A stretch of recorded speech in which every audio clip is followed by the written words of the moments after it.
43% ఫిట్మెంట్కు AP సర్కార్ అంగీకరించడంతో రాష్ట్ర వ్యాప్తంగా ఆర్టీసీ సిబ్బంది ఆనందం వ్యక్తం చేస్తున్నారు. అన్ని డిపోల వద్ద పండుగ వాతావరణం చోటు చేసుకుంది.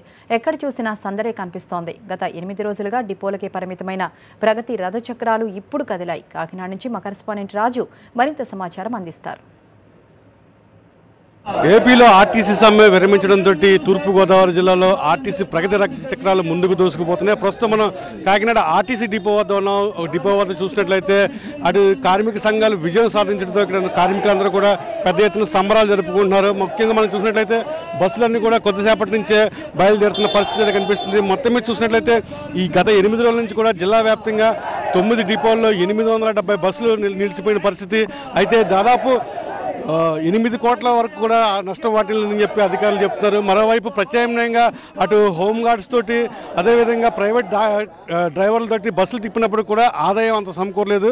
దాదాపు 6 నుంచి 8 కోట్ల రూపాయల మేరకు నష్టం వాటిల్లని చెప్తున్నారు. ప్రస్తుతం మనం ఇక్కడ చూసినట్లయితే కార్మికులు చాలా సంతోషం ఆనందం వ్యక్తం చేస్తున్నారు. స్వీట్లు పంచుకున్నారు. మనతో మాట్లాడేందుకు కొంతమంది నాయకులు ఉన్నారు. వారితో మాట్లాడే ప్రయత్నం చేద్దాం. చెప్పండి, మీరు విజయం సాధించినందుకు ఎలా ఉంది?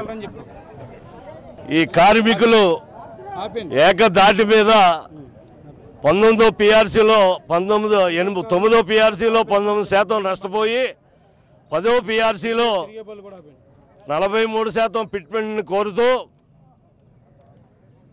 అనేక సార్లు దఫదఫాలుగా ఈ జేఏసీ యాజమాన్యం ప్రభుత్వంతో చర్చలు జరిపితే లెక్క చేయలే.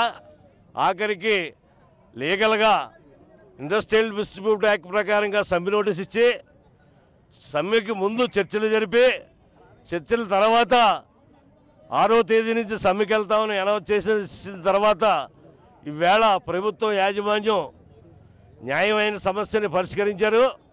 అందుకే ఈ కార్మికుల తరఫున ఇప్పటికైనా స్పందించి 43% ఫిట్మెంట్ను అంగీకరించినందుకు ప్రభుత్వానికి కృతజ్ఞతలు తెలియజేస్తూ ఉన్నాం. కాంగ్రెస్ వైఎస్ఆర్ పార్టీ, కాంగ్రెస్ పార్టీ లేకపోతే వామపక్ష కాంగ్రెస్టులు, వామపక్ష పార్టీలు అన్ని మద్దతు తెలిపినాయి.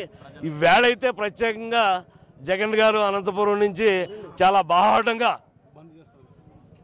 ఇది 2 రోజుల్లో ఈ సమస్యను పరిష్కరించకపోతే స్టేట్ బంద్ని వైఎస్ఆర్ చేస్తుందనేది తెలియజేశారు.